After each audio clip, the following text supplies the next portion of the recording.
all make mistakes, right? Of course we do, it's human nature. Well, some mistakes are more costly than others, and this particular travel mistake I made not once, but twice. And it is my most expensive mistake to date. I only had two thoughts running through my head when this mistake happened to me, and that was, if I would have only known better, I could have done better. And the second was, I can't wait to share this with people so it doesn't happen to them. If you're new to the channel, welcome. My name is Christina. I was a full-time nomad for 7 years, traveling the US, Southeast Asia, and Europe, and these are some of my stories. Let's talk.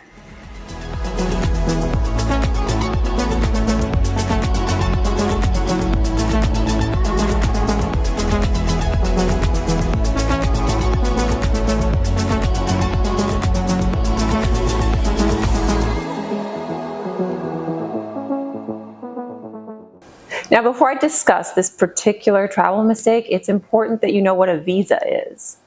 A visa, when traveling, is basically a document saying you are authorized to be in this country. As Americans, we get a visa on arrival in most countries. So that's a 30, 60, or 90-day permission to be in the country.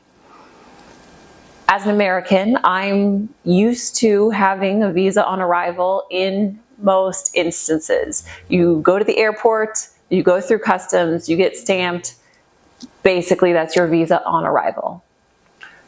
There are a few countries where that is not the case, and it's growing depending on when you're watching this. Vietnam is one of those countries. And my very first time making this mistake, I only had a layover in Vietnam. I had a 45-minute layover on my way to somewhere else. And the only thing I had to do is change airlines. So I had to exit out of the airport, walk back into the entrance, check back in, go through security, and get on my next flight. Thank God I'm the kind of person that likes to get to the airport 3 hours early, because I follow the rules, and that's the rules for international travel. And so I follow the rules. Plus, I love airports. I mean, I just love paying $22 for a week drink. Okay, maybe not that part, but I really like the energy of an airport. I love being near the airplanes. I love that everyone's on an adventure. Airports are so exciting to me. So I arrive 3 hours early for this flight, and they don't even let me check in at the desk. They said, "Oh, you don't have a visa." I said, "Oh, well, I'm getting a visa on arrival." And they said, "Well, you have a layover in Vietnam where you have to exit the airport and re-enter, and you need to have a visa, Vietnam visa for that." Nobody told me this. So I had to pay for an expedited visa within the hour, which was astronomical. You know, you can do it a month out, a week out, and it's not a bad price, but it was, I think, $90 to have it within the hour. And I had to just sit there. I had to fill out the information on my phone, a 1-hour visa, and then send it in and sit there and wait and just keep refreshing and refreshing and waiting for it to come through until I was allowed to check in for my flight. I was panicked, you guys. I was worried I was not going to make the flight at all. Right?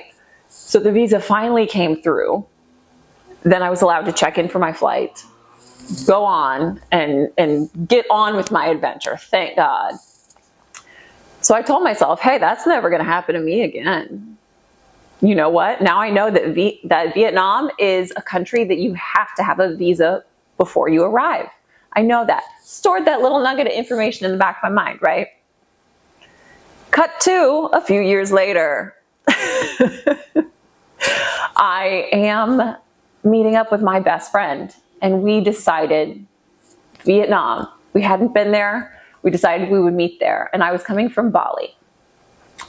Well, the day comes, and I was so proud of myself. I walked in there with my head held high because, bitch, I already had my visa. I knew ahead of time. I was like, they're not going to give me this time. I got my visa. Let's go. I go to the airport. wait in line, get up to the counter, check in, give them my passport. They said, let me see your visa, pulled it up on my phone. And the agent looks at me and says, your middle name isn't on this visa. And I said, no, but that's my first and last name, and that's my first and last name. And they said, no, your legal full name is in your passport. So your legal full name has to be on your visa.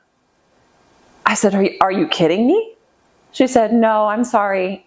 This is our last flight going to Vietnam today. So we can get you on a flight tomorrow if you want to get a new visa that includes your middle name. You guys. I stepped out of line, cried for a minute, not gonna lie, because I was so proud of myself up until that moment. And then life was like, nah, tricked you again. I had to get out of line, did not get the plane ticket refunded, had to buy a brand new plane ticket for the following day. I had to get another expedited visa, not an hour expedited, but a 24-hour expedited, which is still more expensive than a week out or a month out. And then I basically had to do the walk of shame from the airport. I had to call a taxi back to the airport. I had just been dropped off. So I had to turn around, take all my luggage. I checked out of my hotel. I was ready to hit a new country. I had to pay exorbitant airport prices to get picked back up at the airport again. I had to scramble and book a hotel for the night. And then I had to book a new plane ticket. All the while feeling embarrassed that I didn't know better and hurt that I left my best friend in Vietnam alone for that day when we were supposed to get in that night together and go hang out. And I cried on the floor of the airport. And then I picked myself up and I said, you know what? I'm probably not the only person this has happened to. And I'm going to make sure it doesn't happen to anyone else. So when you're filling out forms for a visa, and it says full legal name, they mean it. They mean your full legal name, first, middle, and last. So take that to heart, remember it, stick it in the back of your mind, and don't ever lose money like I did. I hope this helps someone out there. If you got value from this video, please give it a thumbs up, hit the subscribe button, and we'll see you guys in the next video. Bye.